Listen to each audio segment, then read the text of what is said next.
Appu sir ನೆನೆಸ್ಕೊಳ್ಳೋ ದಿನ ಇಲ್ಲ. So ಅವರ ಒಂದು ಇಲ್ಲದಿರುವುದಕ್ಕೆ ಎಷ್ಟು ನಿಮ್ಗೆ ಕಾಡ್ತಾರೆ? ತುಂಬ ಕಾಡುತ್ತೆ. 4 years ಆಗಲಿ 40 years ಆಗಲಿ ಅವರು ಇಲ್ಲ ಅನ್ನೋದು ಕಾಡ್ತಾನೆ ಇರುತ್ತೆ.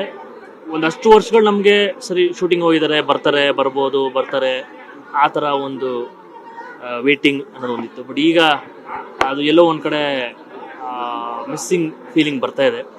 ಯಾಕಂದರೆ ಬರೀ ಅವ್ರನ್ನ ವಾಟ್ಸಪ್ಪಲ್ಲಿ ನೋಡೋದು, ಇನ್ಸ್ಟಾಗ್ರಾಮಲ್ಲಿ ನೋಡೋದು, ಯೂಟ್ಯೂಬಲ್ಲಿ ನೋಡೋದೇ ಆಯಿತು. ಅವರ ಒಂದು ಸ್ಮೈಲ್ನೂ ಬರೀ ನಾವು ಫೋಟೋಸ್ ಮುಖಾಂತರ ನೋಡೋದಾಯಿತು. ಫೋಟೋ ತೆಗ್ಸ್ಕೊಳಕ್ಕಾಗ್ತಾಯಿಲ್ಲ ಅವ್ರ ಜೊತೆ. ಆಮೇಲೆ ಆ ವಾರ್ಮ್ ಹಗ್ ಇರ್ಬೋದು ಮಾಮಂದು, ಅವೆಲ್ಲ ಮಿಸ್ ಮಾಡ್ಕೊತಾ ಇದೀವಿ. ಎಲ್ಲೋ ಒಂದು ಕಡೆ ಸಬ್ ಕಾನ್ಷಿಯಸ್ ಆಗಿ ಅದು ಹೊಡಿತಾ ಇರುತ್ತೆ. ಅವರು ಇಲ್ಲ ಅನ್ನೋದು ತುಂಬ ಮಿಸ್ ಮಾಡ್ಕೊತೀನಿ. ಪರ್ಸ್ನಲಿ, ಪ್ರೊಫೆಷ್ನಲಿ ಎಲ್ಲ ರೀತಿಯಲ್ಲೂ ನಾನು ಮಿಸ್ ಮಾಡ್ಕೊತೀನಿ. ಬಟ್ ಅದೇ ನೀವು ಹೇಳಿದಾಗೆ ಜನರ ಮುಖಾಂತರ, ಅವರ ಪ್ರೀತಿ ಮುಖಾಂತರ, ಅವ್ರು ತೋರಿಸುವ ಪ್ರೀತಿ ಮುಖಾಂತರ ಅವ್ರು ಯಾವಾಗಲೂ ಜೀವಂತವಾಗಿರ್ತಾರೆ ನಮ್ಮ ಜೊತೆ. ನೀವೆಲ್ಲ ತುಂಬ ಅಟ್ಯಾಚ್ಮೆಂಟ್ ಅವ್ರ ಜೊತೆ ಇತ್ತು ಅನ್ನೋಂಥದ್ದು, ಅವ್ರಿಗೂ ನಿಮಗೂ ಅವ್ರ ಮೇಲೆ ಖಂಡಿತ.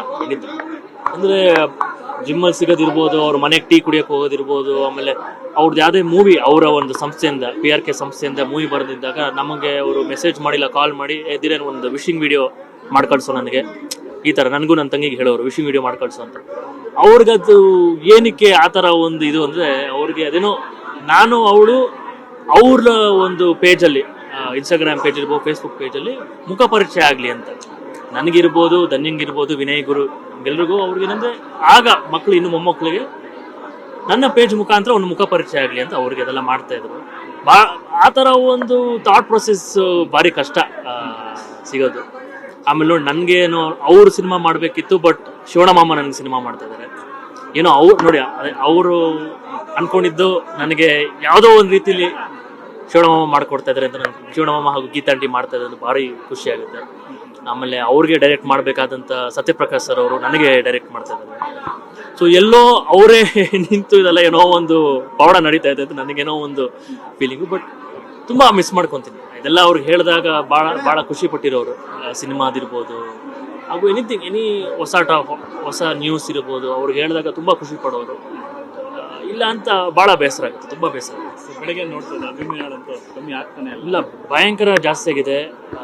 ಪ್ರಪಂಚದಾದ್ಯಂತ ಅವ್ರಿಗೆ ಈ ಸೋಷಿಯಲ್ ಮೀಡಿಯಾ ಮುಖಾಂತರ ತುಂಬ ಕಡೆ ಸಿಕ್ಕಾಪಡೆ ಫ್ಯಾನ್ಸ್ ಇದ್ದಾರೆ ಅವ್ರಿಗೆ. ಸೊ ಅದು ನೋಡೋಕೆ ಭಾರಿ ಖುಷಿ ಆಗುತ್ತೆ. ಚಲಪತಿ ಅವರು ನೋಡಿದೆ, ಅವ್ರು ನೋಡಿದಾಗ ಎಲ್ಲೋ ಒಂದು ಕಡೆ ನಮ್ಗೆ ಏನಂದರೆ, ಎಲ್ಲೋ ಮಾಮ ಶೂಟಿಂಗ್ ನಡೀತಾ ಇದೆ ಇಲ್ಲೆಲ್ಲೋ, ಆ ಥರ ಅವ್ರನ್ನೆಲ್ಲ ನೋಡಿದಾಗ ನಮಗೆ, ಅಷ್ಟು ವರ್ಷಗಳಿಂದ ನೋಡಿದ್ದೀವಿ ಶೂಟಿಂಗ್ ಸ್ಪಾಟ್ನಲ್ಲಿ ಮಾಮನ ಜೊತೆ ಅವ್ರು ಇರ್ತಾರೆ. ಸೊ ಅವ್ರನ್ನೆಲ್ಲ ನೋಡಿದಾಗ ನಮಗೆ ಮಾಮಂದೆಲ್ಲ ಶೂಟಿಂಗ್ ನಡೀತಾ ಇದೆ ಅಂತ ಅನ್ಸುತ್ತೆ. ಏನೋ ಈ ಥರ ಒಂದು ಥಾಟ್ ಪ್ರೊಸೆಸಲ್ಲಿ ಇರ್ತೀವಿ ನಾವು. ನಿಮ್ಮನ್ನ ತೆರೆ ಮೇಲೆ ನೋಡ್ಬೇಕಂತ ಸಿಕ್ಕಾಪಟ್ಟೆ ಆಸೆ ಇತ್ತು ಅವ್ರಿಗೆ. ಅವ್ರಿಗೆ ತುಂಬ ಆಗಿತ್ತು ಅವ್ರಿಗೆ. ಪ್ರಯತ್ನಗಳು. ಹೌದು, ಅವರು ಅದೇ ನಿಮ್ಗೆ ಹೇಳಿದಾಗಲೇ ಆಗಲೇ ಮಾಡಬೇಕಿತ್ತು ಅಂತ ಒಂದು ಆಸೆ ಇತ್ತು ಅವ್ರಿಗೂ. ಅದು ಆಸೆಗೆ ಉಳ್ಕೊಂತು. ಯಾಕಂದರೆ ಅವ್ರು ಇದ್ದಾಗ ಅವ್ರ ಬಾಯಿಂದ ಬಂದಂಥ ಮಾತುಗಳದು. ಸೊ ಅದು ಯಾವತ್ತಿದ್ರೂ ಒಂದು ಬೆಲೆ ಇದ್ದೇ ಇರುತ್ತೆ. ಅವ್ರೇನು ನಮ್ಗೆ ಹಾಕೊಟ್ಟಿದ್ರು ಒಂದು ದಾರಿ, ಅದನ್ನು ನಾವು ನಡ್ಕೊಂಡು ಹೋಗ್ತೀವಿ. ಯಾವತ್ತಿದ್ರೂ ಬೆಳಗ್ಗೆ ಆಗಲಿ ನೆನ್ಪು ಬರ್ತಾನೆ ಇರುತ್ತೆ. ಫ್ಯಾನ್ಸ್ ಮುಖಾಂತರ ನಾವು ಯಾವತ್ತಿದ್ರೂ ಅವ್ರನ್ನ ಮರೆಯೋಕ್ಕಾಗೋದಿಲ್ಲ. ಅವ್ರಿಗೆ ಆ ಘಟನೆಗಳಿಗೆ ತೂಕ ಅಷ್ಟಿದೆ. ಸೊ ಮರೆಯೋಕ್ಕಾಗಲ್ಲ ಅವ್ರ ಜೊತೆ ಇದ್ದಂಥ ಒಂದಷ್ಟು ಕ್ಷಣಗಳು. Thank you.